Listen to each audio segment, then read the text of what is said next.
ఎన్నో సందర్భాల్లో మనం చూస్తున్నాం. ఎర్ర సముద్రం ముందు ఇజ్రాయేలు నిలబడినప్పుడు వారి ముందు సముద్రం, వెనుక శత్రువులు. మనుషుల దృష్టిలో అది అసాధ్యం. కానీ దేవుడు సముద్రాన్ని చీల్చి మార్గం కలిగించారు.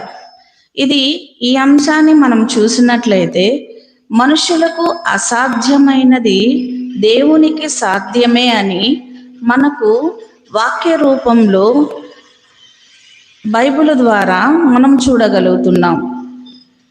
అదేవిధంగా దానియేలు సింహాల గృహలో పడినప్పుడు ఆయన బయటపడటం అసాధ్యం అనిపించింది. కానీ దేవుడు సింహాల నోళ్ళు మూసివేశారు. ఇది కూడా మనుషులకి